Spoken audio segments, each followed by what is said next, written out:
warahmatullahi wabarakatuh. Kembali lagi bersama saya Arnitia Permana dalam kelas Arnitia. Kali ini kita sudah beranjak ke bab 2. Kita akan membahas tentang teks cerita fantasi. Teks cerita fantasi nama lainnya adalah teks imajinasi. Nah, ada yang tahu cerita fantasi ini artinya apa? Atau teks cerita fantasi ini artinya apa? Ya, teks cerita fantasi ini adalah salah satu jenis atau genre dari cerita yang sangat penting untuk kita kuasai. Mengapa? Karena ini dapat melatih kreativitas kita. Oke, nah ini juga termasuk teks yang berisi cerita dari mana? Dari hasil khayalan atau imajinasi si penulis. Makanya dinamakan dengan teks cerita imajinatif atau teks cerita fantasi. Oke, nah selanjutnya kita masuk ke ciri umum cerita fantasi. Namun sebelum kita mengetahui ciri umum cerita fantasi, kalian harus tahu dulu nih, fantasi itu terbagi menjadi dua. Ada fantasi aktif, ada juga fantasi pasif. Nah, fantasi aktif itu adalah fantasi yang menghasilkan sebuah karya. Contohnya fantasi yang dilakukan oleh seorang penulis, pelukis, ya, terus membuat film, itu termasuk fantasi aktif karena dia berhayal tapi dia menghasilkan sebuah karya. Nah, fantasi aktif apa contoh? Fantasi pasif apa contohnya? Fantasi pasif itu contohnya adalah orang yang melamun. Ketika seseorang melamun, dia pasti berhayal, ya, berfantasi, tapi dia tidak menghasilkan apapun. Nah, itu disebut sebagai fantasi pasif. Nah, sekarang kita lihat ciri umum cerita fantasi. Yang pertama adalah di situ ceritanya, ya, cirinya adalah di situ ada cerita yang ada unsur keajaiban, ajaib, gitu ya, kata kuncinya cerita fantasi itu ajaib. Ada unsur keanehan, aneh, ada unsur kemisteriusan. Oke, ya. Jadi di sana cerita atau hal yang tadinya tidak biasa dalam dunia nyata itu menjadi biasa dalam cerita fantasi. Contohnya, orang bisa terbang. Coba, manusia biasa pasti tidak bisa terbang, tapi dalam cerita fantasi di situ dilukiskan kalau dia bisa terbang. Dia bisa menghilang. Nah, itu adalah ciri dari cerita fantasi. Oke, lalu di sini juga tema cerita fantasi dia mengangkat tema-tema yang magic, ajaib. Ya, misalnya dia bisa mengubah sesuatu bunga atau dia mengubah sebuah spidol ini menjadi bunga, bisa. Oke, terus supernatural, mempunyai kekuatan super. Oke, dan juga futuristik, atau bisa juga kita berada di masa depan, tiba-tiba berada di masa depan. Yang tadinya kita di sini, lalu kita masuk ke pintu, lalu pas kita buka pintu itu kita berada di dunia luar, di dunia lain yang bukan seperti dunia kita. Oke, itu adalah contoh atau ciri dari cerita fantasi. Nah, ciri yang kedua itu adalah idenya, ide ceritanya bebas. Karena dia bersumber dari hayalan kita, imajinasi kita atau penulis, makanya idenya itu dibebaskan. Terserah penulis. Oke, ya. Jadi dia bebas, tidak terkekang. Tidak terikat dengan dunia nyata, tidak terikat dengan realita. Harus seperti ini, manusia itu harus seperti ini, nggak bisa gitu, enggak. Kalau cerita fantasi, dia bebas. Mau manusianya berubah menjadi malaikat boleh, oke? Atau dia menyamar menjadi seekor binatang boleh, oke? Itu namanya adalah sebuah cerita fantasi, idenya bebas, oke? Ciri yang ketiga yaitu menggunakan berbagai latar. Oke, karena dia fantasi, jadi latarnya banyak. Misalnya tadi kita sedang berada di dunia sekarang nih, saat ini. Lalu tiba-tiba kita melihat sebuah pohon, lalu kita duduk di bawah pohon itu, lalu kita bersandar dan tiba-tiba kita tertidur. Nah, dari tertidur itu kita seolah bisa masuk ke dimensi lain. Latarnya berubah, latar waktu, latar tempatnya berubah. Nah, itu masuk ke dalam unsur atau ciri umum cerita fantasi. Jadi dia menggunakan berbagai latar. Oke, yang kedua, tokohnya unik. Disebut unik karena tadi tidak biasa. Tokohnya bisa ada yang memiliki kesaktian, ada yang bisa memiliki sesuatu hal yang ajaib, gitu ya. Itu tokoh unik. Dan yang keempat, bersifat fiksi, jadi bersifat hayalan. Walaupun berasal dari dunia nyata, tapi diberi bumbu-bumbu nih. Ada hayalannya, ada fiksinya, ada yang sesuatu yang tidak biasanya, gitu. Terus yang keenam terakhir, penggunaan bahasa yang variatif.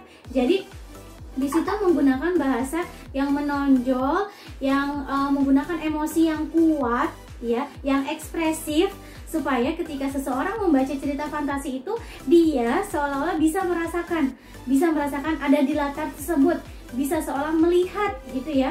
Itu namanya penggunaan bahasa yang variatif. Selanjutnya kita masuk ke jenis cerita fantasi. Jenis cerita fantasi ini terbagi menjadi dua. Yang pertama adalah berdasarkan kesesuaian dengan dunia nyata. Nah, berdasarkan kesesuaian dengan dunia nyata itu juga terbagi menjadi dua. Pertama, ada fantasi total dan juga ada fantasi irisan. Oke, nah fantasi total itu apa maknanya?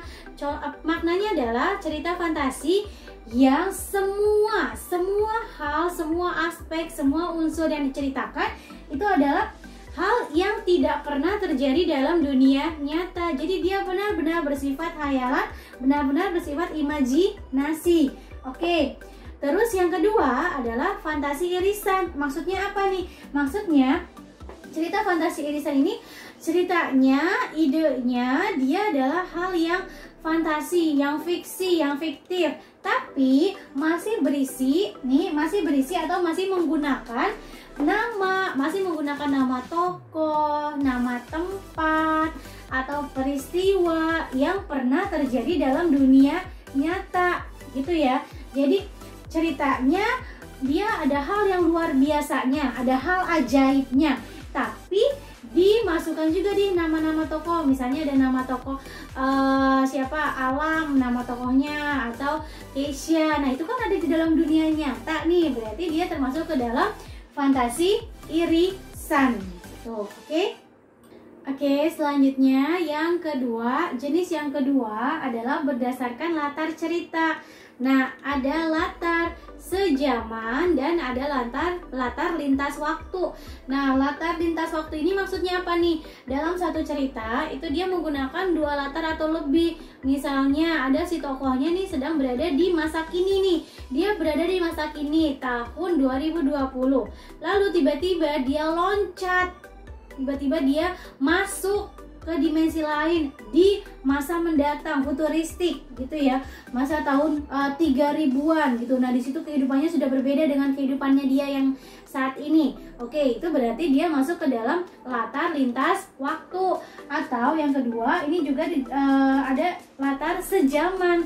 Maksudnya sejaman apa nih? Menggunakan satu latar. Jadi dalam cerita itu hanya menggunakan satu latar, misalnya masa lalu atau zaman dulu, terus yang diceritakan latar waktunya. Tapi di situ kan cirinya cerita fantasi apa tuh cirinya? Cirinya ada keajaiban, kemisteriusan gitu. Oke. Nah, itu namanya latar waktu sejaman, hanya satu latar. Ya, selanjutnya kita masuk ke unsur cerita fantasi. Unsur dalam cerita fantasi ini atau karya sastra lainnya pasti tidak lepas dari unsur intrinsik. Oke, jadi setiap karya sastra pasti memiliki unsur intrinsik. Nah, untuk mengingatkan unsur intrinsik ini apa sih? Unsur intrinsik kita lihat nih. In itu kan kalau dalam bahasa Inggris artinya dalam. Berarti intrinsik itu adalah unsur yang membangun karya sastra dari dalam karya itu sendiri. Jadi dia dari dalamnya membangun karya sastra dari dalam. Oke, namanya unsur intrinsik. Oke. Nah, unsur intrinsik ini terdiri atas pertama tema. Ya. Jadi kok tema termasuk unsur intrinsik? Iya, karena kalau kita mau tahu tema, kita harus apa? Kita harus membaca ceritanya kan. Nah, berarti ada di dalam sebuah cerita. Oke, jadi benar, tema adalah unsur intrinsik. Nah, tema ini pengertiannya adalah ide dasar. Ide dasarnya, ide ceritanya. Oke, intinya, hal pokoknya dalam sebuah cerita. Oke, jadi pertama kali kita harus ketika kita mau membuat sebuah cerita, yang pertama kali kita tentukan adalah temanya. Mengapa? Karena itu adalah ide dasarnya nih. Kita mau mengembangkan apa? Kalau kita sudah punya ide dasar, kita mudah untuk mengembangkan sebuah cerita. Oke. Nah, sekarang apa perbedaan tema dengan judul? Apakah mereka sama atau berbeda? Lalu kalau mereka berbeda, Yang mana yang lebih besar? Tema atau judul? Oke, pertanyaan pertama, tema sama judul sama atau beda? Jelas berbeda. Oke, kalau tema itu adalah ide dasarnya, hal pokoknya, hal pentingnya yang akan kita kembangkan menjadi sebuah cerita. Tapi kalau judul itu hanya petikan, hanya cuplikan. Oke. Nah, jadi kesimpulannya apa nih? Untuk jawaban yang kedua tadi, tema sama judul lebih besar mana? Jelas lebih besar tema. Oke, jadi tema itu intinya. Kalau judul itu adalah petikannya, cuplikannya, atau hal yang sebenarnya kadang tidak berkaitan dengan isi cerita gitu. Tapi boleh nggak kalau temanya misalnya tentang persahabatan, temanya persahabatan nih, lalu kita juga menulis judul ceritanya persahabatan, boleh nggak? Boleh, karena memang itu isi ceritanya. Tapi kalau misalnya temanya tentang pendidikan, tentang persahabatan, lalu kita ambil judulnya misalnya tentang Sungai Ciliwung gitu, itu judulnya Sungai Ciliwung, padahal temanya tentang pendidikan, tentang persahabatan. Nah, kira-kira nyambung nggak? Oke, jadi judulnya itu nyambung nggak? Enggak, boleh nggak gitu? Nggak nyambung seperti itu? Boleh, karena judul itu nggak apa-apa, nggak harus seperti tema. Yang penting dia menarik orang menjadi penasaran gitu. Jadi judul boleh apa saja, ya, nggak berkaitan sama si isi cerita nggak apa-apa. Yang penting temanya apa nih gitu. Makanya tema bisa menjadi judul karena dia menjiwai, ya kan? Tapi kalau judul itu nggak bisa menjadi tema. Makanya sekarang kalian harus tahu nih, coba kalau misalnya ibu tanya, coba tuliskan tema dari cerita ini. Temanya adalah, judulnya adalah Malin Kundang. Terus kalian tulis temanya Malin Kundang. Benarkah itu? Oh, itu hanya judul, jadi nggak bisa menjadi tema. Padahal kan Malin Kundang inti ceritanya apa? Tentang seorang anak yang durhaka. Itulah temanya. Berarti temanya bukan Malin Kundang. Malin Kundang adalah judul, melainkan ya temanya adalah anak yang durhaka. Gitu, paham? Jadi itu perbedaan antara tema dan judul. Tema lebih besar cakupannya dari judul, tema bisa menjadi judul, sedangkan judul lebih kecil cakupannya dari tema, dan judul tidak bisa menjadi tema. Oke, jadi tidak ada lagi yang menulis judul itu sama seperti tema. Paham? Oke, paham ya? Oke, kalau gitu kita akan lanjut ke unsur intrinsik yang kedua. Unsur intrinsik yang kedua itu adalah penokohan dan perwatakan. Coba kita lihat ya, penokohan, jenis tokoh. Nah, penokohan itu maksudnya adalah tokoh yang terlibat dalam cerita fantasi itu. Jadi tokoh yang ada dalam cerita itu, tokohnya siapa aja nih? Ya, kalian bisa sebutkan namanya, nama tokohnya siapa aja. Nah, jenis tokohnya itu ada 3 jenis. Yang pertama ada tokoh protagonis, ada tokoh antagonis, dan ada tokoh tritagonis. Oke, nah sekarang kita akan cari tahu apa pengertian dari ketiga jenis tokoh ini. Oke, kita samakan persepsi kita, jangan sampai kita berbeda nih persepsinya. Yang pertama, protagonis. Menurut kalian, protagonis itu apa sih artinya? Oke, ada yang bilang protagonis itu adalah tokoh yang baik, ya. Oke, atau antagonis adalah tokoh yang jahat. Oke, benar, semua benar, tapi akan ibu tambahkan nih, luruskan. Jadi protagonis itu bukan selalu tokoh yang baik. Oke, jadi dia bukan tokoh baik. Antagonis juga pengertiannya atau artinya bukan tokoh yang jahat, bukan. Tapi protagonis itu pengertiannya adalah tokoh utama, tokoh yang menjadi pusat penceritaan. Oke, tokoh yang sering muncul itu adalah protagonis. Bu, tapi kok saya sering dengar protagonis adalah tokoh yang baik pengertiannya? Ya, itu tidak salah, itu juga benar. Mengapa sampai tercipta pandangan atau pemikiran seperti itu? Karena pertama, protagonis tokoh baik, seperti itu ya katanya ya. Nah, kita pertama nih, dalam cerita yang sering kita lihat, yang sering kita dengar, yang sering kita baca. Oke, kira-kira tokoh utamanya, tokoh yang sering munculnya, tokoh yang menjadi pusat penceritaannya, yang dia terus yang diceritakan, bagaimana sifatnya, bagaimana sikapnya. Kebanyakan dari yang cerita kita baca, bagaimana dia sikapnya. Selalu diceritakan dia adalah tokoh yang baik, yang rajin, yang sopan, gitu ya. Makanya dibuat kesimpulan, digeneralisasikan kalau protagonis adalah tokoh baik.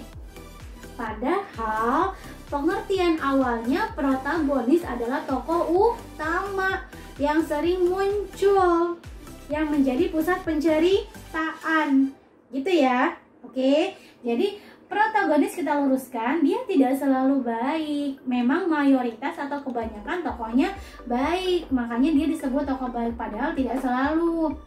Nah, antagonis begitu juga. Antonim, coba kemarin kita sudah belajar tentang antonim. Apa pengertian dari antonim? Lawan kata masih salah, bukan? Ya, jadi yang berlawanan adalah maknanya. Jadi kata-kata yang memiliki makna berlawanan. Nah, antonim, antagonis, kan sama tuh ya. Oke, jadi antonim, antagonis. Anta itu artinya lawan. Jadi antagonis adalah lawan dari tokoh utama. Kok bisa disebut sebagai tokoh jahat, Bu? Nah, kita balik lagi. Dalam cerita yang kita baca, yang kita dengar, yang kita lihat, kebanyakan tokoh utamanya tadi kan protagonisnya baik, ya kan? Otomatis lawan dari tokoh protagonisnya atau antagonisnya adalah tokoh yang jahat. Oke, karena mayoritas kebanyakan tokohnya baik, otomatis antagonisnya jahat. Jadi sama tuh, digeneralisasikan. Nah, kita sudah tahu, harus paham nih konsepnya, ya. Jadi antagonis artinya adalah lawan dari tokoh utama. Kalau tokoh utamanya baik, berarti antagonisnya jahat.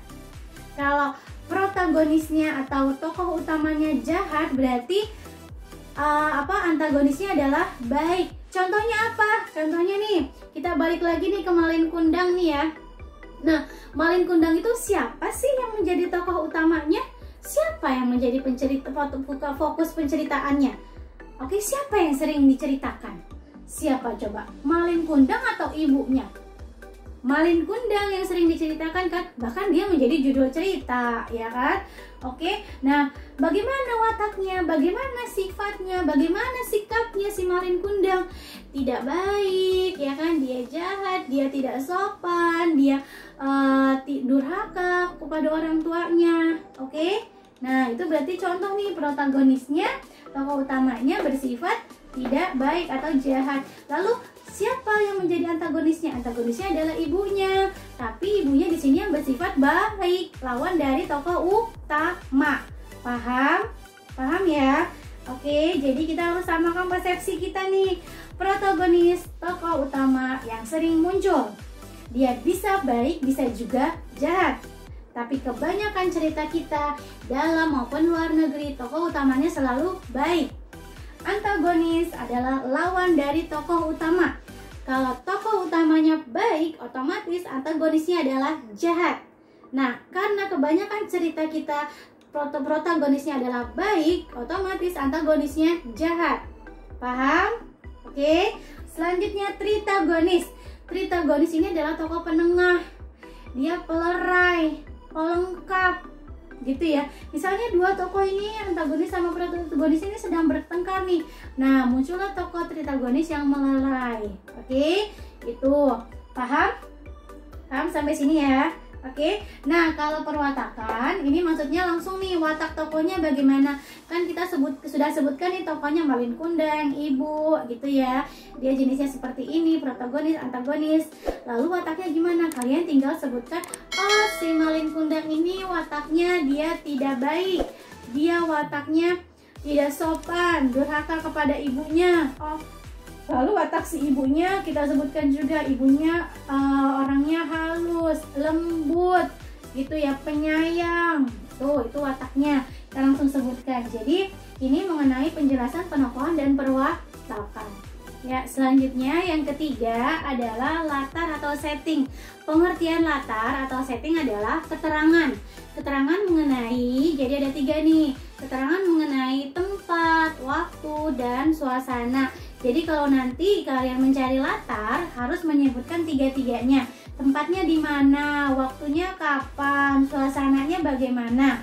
Nah, kadang dalam cerita itu tidak disebutkan secara tersurat, ya, tapi dia tersirat. Jadi kita harus menebak nih, kira-kira kalau deskripsi ceritanya tentang saya berada di sebuah tempat yang gelap, di sebuah tempat yang gelap, lalu di situ sinar matahari tidak terlalu nampak. Di sebelah kanan kiri saya banyak pepohonan dan hanya terdengar suara kicauan burung serta air yang turun. Oke, nah kira-kira kita berada di mana nih? Gelap, sinar matahari tidak bisa masuk, banyak pepohonan, ya, ada kicauan burung, ada suara gemericik air. Nah, bisa dibayangkan ya, bisa ditebak kita sedang berada di hutan gitu misalnya ya. Oke, jadi kita bisa nebak, nggak harus dikasih tahu, jangan, Bu, ini nggak ada Bu latarnya, nggak ditulisin. Nah, berarti itu penulisnya menggambarkan secara tersirat. Kita diminta untuk menebak, menentukan sendiri, menganalisis sendiri, menentukan gitu ya. Oke, paham?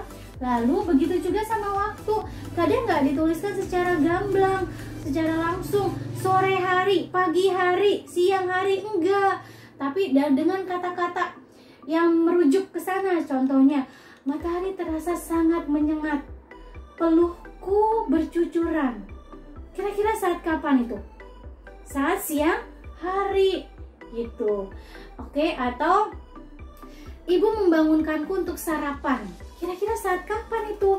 Saat pagi hari gitu ya. Jadi kita harus bisa menebak, oh ini kapan ya gitu. Atau latar waktu bisa juga zaman dahulu gitu. Nah, sekarang atau tahunnya itu bisa juga sebagai latar waktu.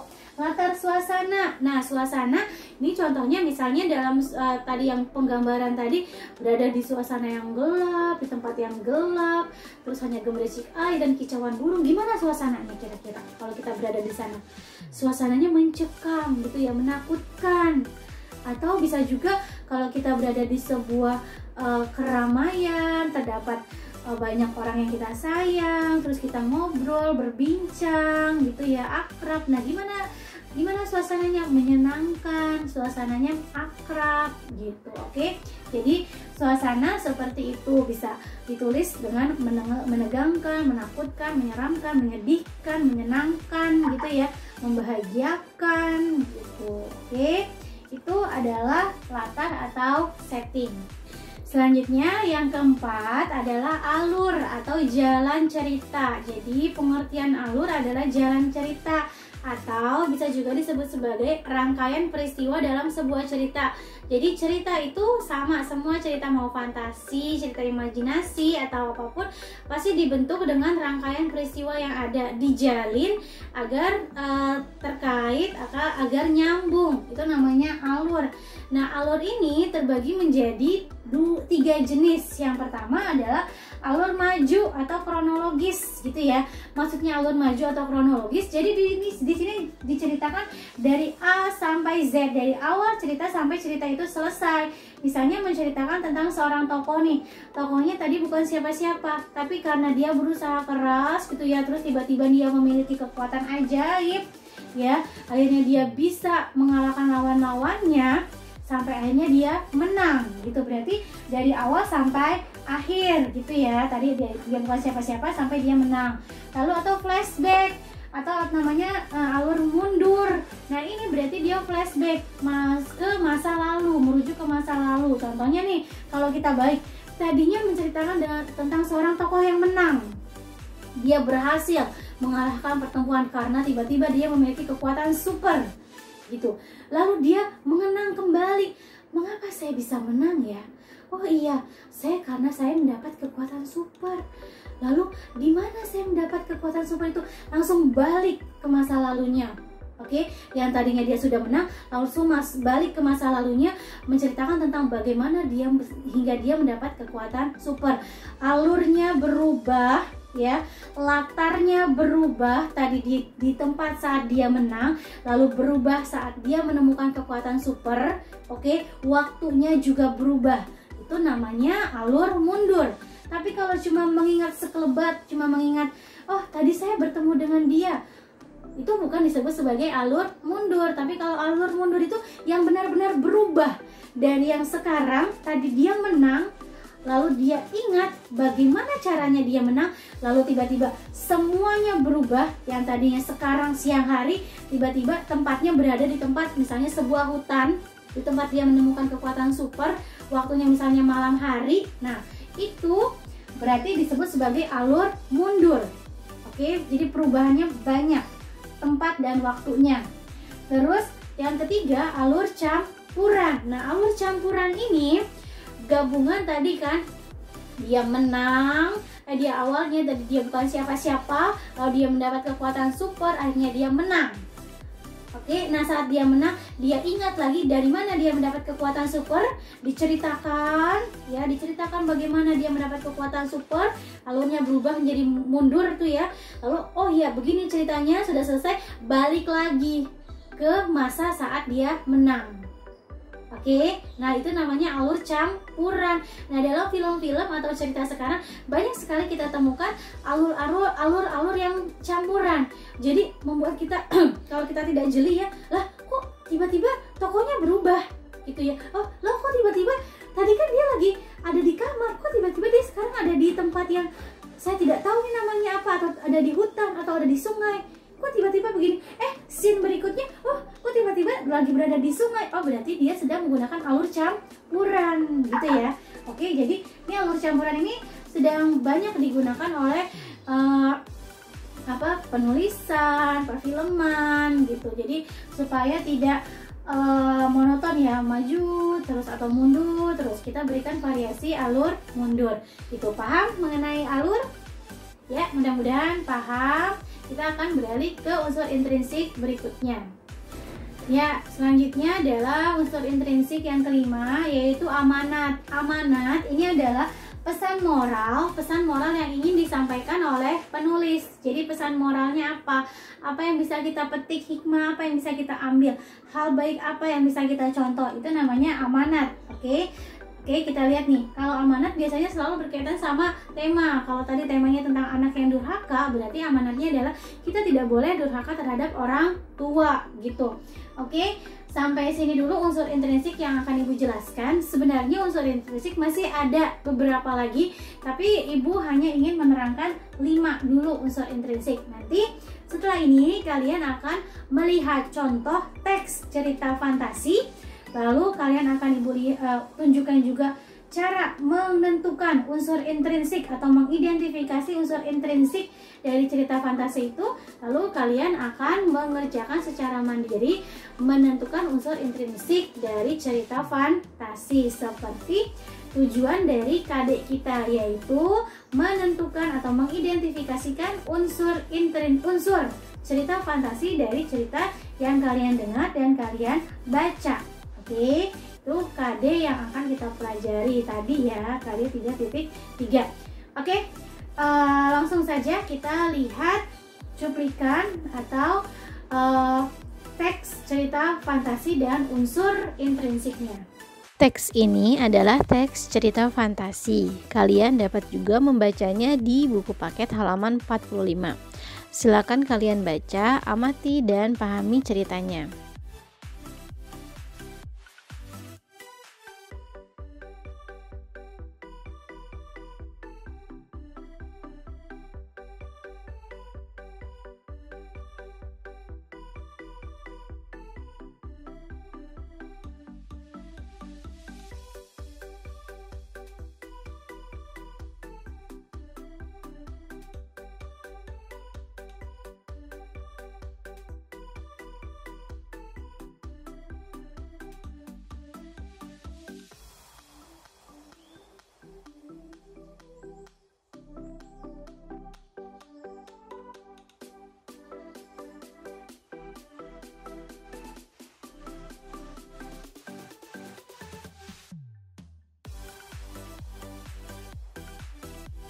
Setelah dibaca, diamati, dan dipahami cerita tersebut, berikut adalah identifikasi atau penentuan dari unsur intrinsik yang ada dalam ceritanya. Ini adalah identifikasi unsur intrinsik dari kekuatan ekor biru Nataga. Coba lihat temanya langsung spesifik, pertempuran atau peperangan Nataga melawan serigala. Jadi tidak hanya pertempuran saja. Lalu tokoh dan watak, cukup tulis nama tokoh, lalu bagaimana wataknya, titik 2 wataknya. Latar setting ditulis semuanya, tempat, waktu, dan suasana. Alur cukup tulis maju, amanat boleh ditulis lebih dari 1. Sekarang kita akan latihan. Kalian ibu minta untuk membaca cerita fantasi berjudul Berlian 3 Warna. Cerita ini ada di buku paket halaman 56. Setelah dibaca, amati, dan pahami, kalian tentukan unsur intrinsiknya. Tentukan atau identifikasi unsur intrinsiknya. Cari tema, watak, tokoh, latar, alur, dan amanat. Kerjakan seperti contoh.